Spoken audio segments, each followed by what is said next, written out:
Ketua Umum kan menyatakan kalau punya tunjukkan. Ya Pak, Bu Megawati katanya. Terus dibully. Berarti ini instruksi Bu Megawati. Dibully. Terus saya jawab, kalau itu inisiatif.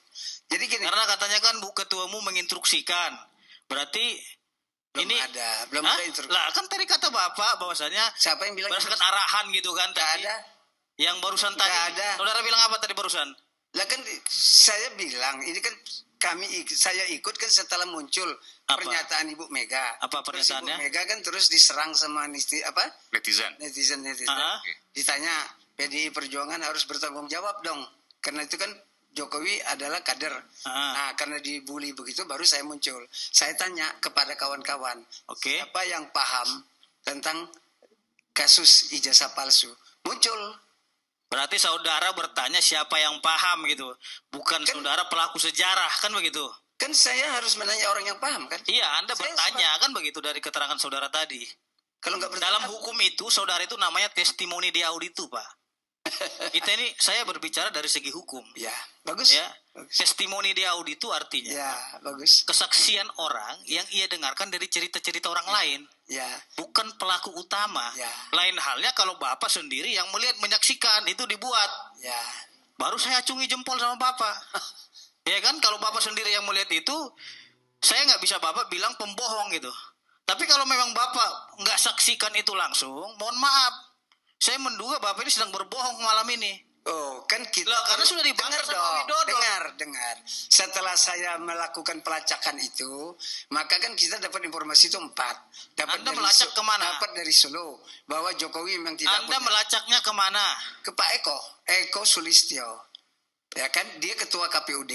Dia bilang bahwa Jokowi pada waktu itu hanya punya 2 sarjana. 2 sarjana itulah yang seharusnya dibikin public release itu, expose itu. Dua ijazah maksudnya? Iya, tapi kan nggak dibikin. Nah, punya 2 ijazah maksudnya gimana? Iya, gelar itu kan 2 gelar pada waktu di Solo. Insinyur dan doktorandes. Lalu pada waktu masuk ke Jakarta, orang-orang Solo menyampaikan bahwa Jokowi kurang berkas, kurang dokumen. Maka dibentuklah dokumen itu. Jadi kalau keterangan Bapak itu bukanlah saksi fakta, tapi testimoni di auditu dalam hukum. Nah, sekarang artinya, menjadi fakta. Sekarang menjadi fakta. Bukan, pertanyaan saya begini, Bapak saksi Iman muncul. Ian Iskandar, SH.MA. Dia dari Pijar Indonesia di Palembang. Dia menjelaskan bahwa dia adalah konsultannya Pak Profesor Paiman Raharjo, yang belakangnya banyak lagi titel. Ketika Pak Paiman diberhentikan dari Universitas Mustopo Beragama.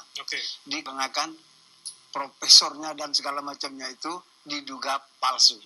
Jadi saya meyakinkan bahwa 1000% ijazah yang diributkan ini dibikin di situ oleh dia. Dokumen itu setelah siap, pada 2012 kan, diserahkan ke Mas Pras. Mas Pras terus dikasihkan ke KPUD. Sudah itu Jokowi maju ke presiden. Nah, masuk ke presiden, masuk ke administrasi DPP. Jadi dokumen itu dijadikan lagi dokumennya untuk presiden.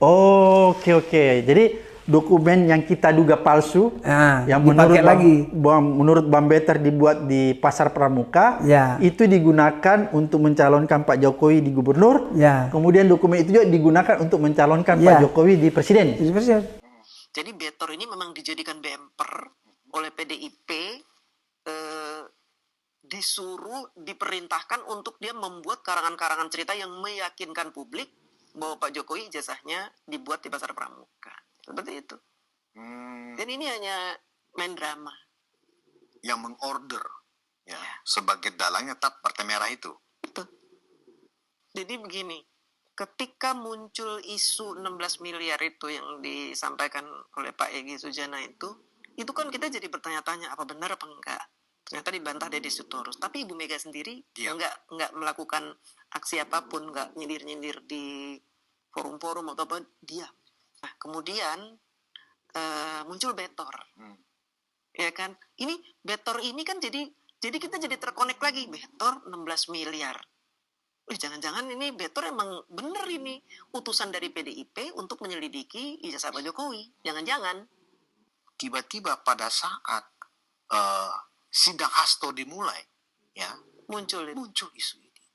Saya pribadi menduga, ya, ini semacam operasi politik untuk mengalihkan, ya, perhatian publik, ya, memindahkan, menggeser ke isu yang benar-benar kuat dan hebat sehingga ini luput dari perhatian. Walaupun sidang itu berjalan terus, walaupun di cover oleh wartawan, tapi tidak menjadi perhatian publik.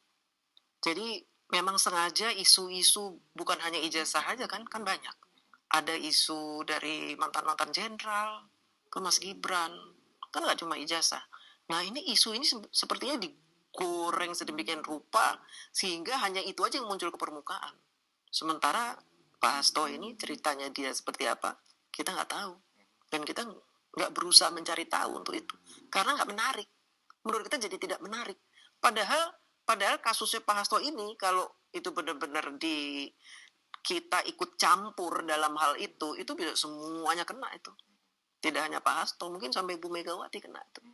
Saya berharap dari perbincangan panjang tentang dokumen ini ya, baiknya Jokowi kan seperti yang dituntut orang, tunjukkan aja. Terus dia sudah selesai, dia sudah berhenti dari presiden, dia sudah selesai jadi presiden, dan rakyat akan memaafkan dia. Karena dia sudah tunjukkan. Nah, dengan begitu, saya berharap dia menarik mundur anaknya yang jadi wapres. Jadi bandingnya ke sana.